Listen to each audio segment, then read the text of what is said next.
ठीक है। नमस्कार, मैं हूं जम्मू आनंद। करता हूं सीधी बात। आखिर सत्ता एक ऐसी चीज है जो बहुत जल्दी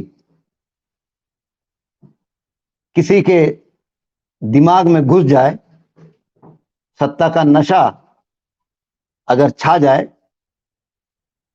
तो व्यक्ति बहुत जल्दी अपनी बिरादरी को भूल जाता है।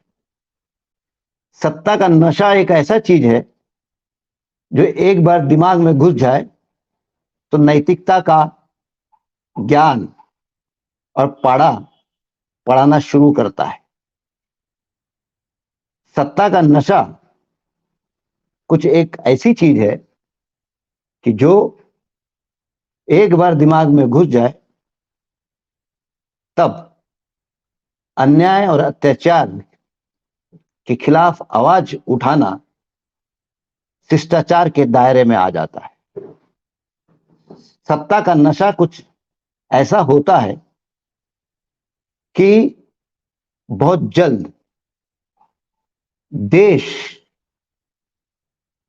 और फिर नागरिक उनको अलग करके देखने की एक आदत लग जाती है और पीड़ित जब अपनी बात करने लगते हैं, पीड़ित जब अन्याय के खिलाफ आवाज बुलंद करने की हिम्मत करते हैं और न्याय न मिलने पर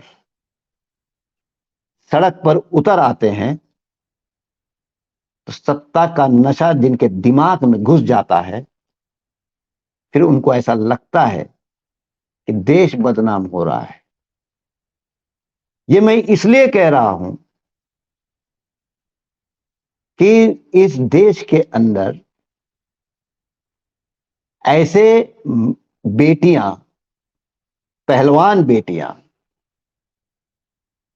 जो देश का नाम रोशन करने के लिए अपना सब कुछ निछावर कर देती है और विदेशों में जाकर मेडल जीतती है और तिरंगा को लहराकर देश का नाम रोशन करती है,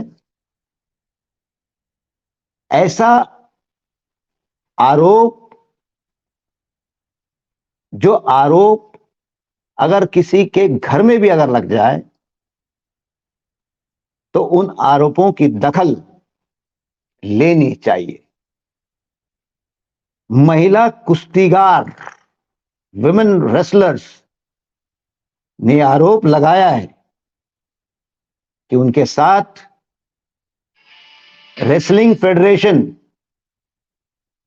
ऑफ इंडिया के अध्यक्ष यौन शोषण करते हैं और जो महिला रेसलर्स है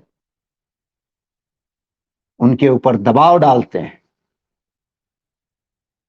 और इस अन्याय और अत्याचार के खिलाफ वो जब सड़क पे उतरी है तो बड़ी उम्मीद उनको दो लोगों से थी, लेकिन मायूस हुए हैं। एक उम्मीद उनकी ये थी कि उनके साथ उनके बिरादरी के अन्य खेलों के खिलाड़ी और खास करके जो खेल की चर्चा गांव से लेकर तो शहर तक और राजनेताओं से लेकर तो अंतरिम मंत्री सारे करते हैं, और जिस खेल से खिलाड़ियों को जो प्रतिष्ठा और पैसा मिलता है वो खेल क्रिकेट का, क्रिकेट के खिलाड़ियों से उनकी उम्मीद थी। क्योंकि जिस तबके का समाज में प्रभाव होता है वो तबके से अगर कोई आवाज निकली तो उस आवाज को भी ताकत होती है। इसलिए ये जो महिला रेसलर्स है उनकी ये उम्मीद थी कि क्रिकेट के खिलाड़ी अपना वजन लगाएंगे, हमारे साथ खड़े होंगे।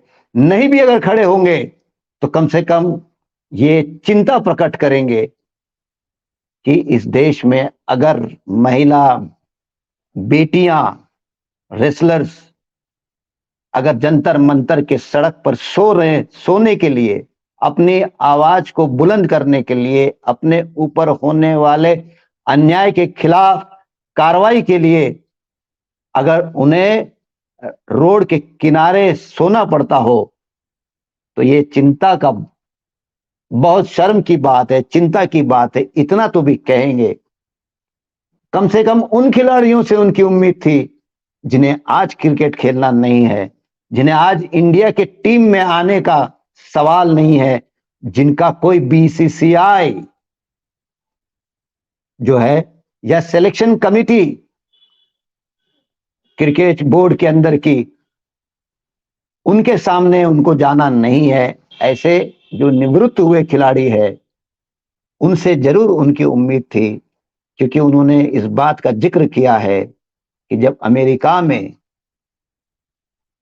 एक घटना हुई थी जिसके खिलाफ पूरे देश और दुनिया में आवाज उठी थी, तो उन्होंने उस आवाज के साथ अपनी आवाज को मिलाई थी, जो कि एक अच्छा काम किया था। उन्होंने भी कोई नामवंत निवृत्त क्रिकेट का खिलाड़ी भी जो है उनसे फोटो तो जरूर खिंचाते हैं, लेकिन उनकी पीड़ा के साथ खड़े होने के लिए तैयार नहीं। ये उनको मायूस किया है। दूसरी मायूसी उनकी पीटी उषा, जो अपने जमाने की एक एथलीट, जो आज वर्तमान सरकार ने उनको केरला से राज्यसभा का सदस्य बनाया। वो अलग अलग कमेटियों में भी है। दूसरी एक बॉक्सर मेरी कॉम, जिन्होंने कई पदक लिए हैं, वर्तमान सरकार ने उनको भी राज्यसभा का सदस्य बनाया है। ये वो खिलाड़ी है जो महिला भी है। इनसे जरूर उनकी उम्मीद थी कि ये राज्यसभा में है, इनके साथ हुए अत्याचार के प्रति वो संवेदनशील होंगे और किसी भी प्रकार के दबाव का ये शिकार नहीं बनेंगे। और अगर ये रास्ते पे आज खड़े हैं, उतरे हैं, आवाज बुलंद कर रहे हैं, कार्रवाई की मांग कर रहे हैं, तो ये लोग राज्यसभा के चकाचौंध की उस एसी हॉल से बाहर निकलकर अपने बिरादरी के लोग आज सड़क पर सोने के लिए मजबूर हुए हैं, थोड़ा उनके पास जाएंगे, उनके साथ जमीन पे बैठेंगे, बातचीत करेंगे और इस बात का आश्वासित करेंगे कि हम हैं। भले हमारे कोई सरकार ने राज्यसभा में मनोनीत किया है, लेकिन हम आपके लिए जो है उत्तरदायी हैं। हम वो सारी ताकत एक राज्यसभा के सदस्य होने के नाते, अगर आपकी आवाज को दबाने का काम अगर सत्ता कर रही है, अगर आपके साथ जिसने वो गंदी हरकतें किया है, वो अगर माफिया और गुंडा भी क्यों ना हो, सत्ताधारी दल का सांसद भी क्यों ना हो, लेकिन आपके साथ न्याय जरूर होगा। और उस न्याय की प्रक्रिया में हम लोग जो है अपनी ताकत, अपना रुतबा हम लोग आपके साथ लगाएंगे। ये कहने के लिए भी वो उनसे मिलने के लिए आते नहीं, और उलट उनको नैतिकता का पाठ पढ़ाते हैं। पीटी उषा, अरे देश का नाम उसी दिन खराब हो गया है उषा जी, जिस दिन इन बेटियों ने आरोप लगाया और सरकार ने उस आरोपी के खिलाफ कार्रवाई नहीं करी। पीटी उषा जी, इस देश का नाम उसी दिन बदनाम हो गया जिस दिन रेसलर फेडरेशन ऑफ इंडिया का अध्यक्ष एक रेसलर कम डॉन और माफिया ज्यादा है, उसको चुना गया। पीटी उषा जी, इसी उसी दिन देश का नाम बदनाम हो गया कि एक रेसलर फेडरेशन ऑफ इंडिया का अध्यक्ष देश की बेटियों के साथ, देश की बेटियां जो रेसलर है उनका यौन शोषण करता है और आवाज नहीं उठाने की धमकी देता है, क्योंकि वो तो बहुत बड़ा माफिया है, गुंडा है, सांसद है। तो आप पीड़ितों के आवाज उठाने पर देश बदनाम होने की दुहाई मत दीजिए। देश उसी दिन बदनाम हुआ जब देश की बेटियां यौन शोषण से पीड़ित होकर अपनी आवाज को बुलंद करने के लिए सड़क पे उतरने पड़ी और देश का मुखिया और देश का प्रधान सेवक, प्रधानमंत्री एक शब्द नहीं बोलता। देश उसी दिन बदनाम हुआ है पीटी उषा जी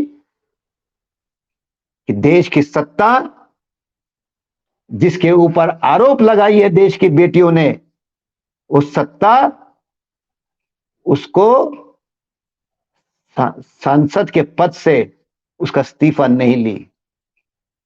अब किस नैतिकता की बात कर रहे हो? ये उसी तरीके की बात है जब हमारे घरों की बहुएं जब पीड़ित होती है, अत्याचार का शिकार होती है, और जब वो मुंह खोलने की बात करती है तो चार रिश्तेदार और पड़ोसी उसको यही समझाते हैं ये घर का मामला है, मुंह मत खोलो, घर बदनाम हो जाएगा।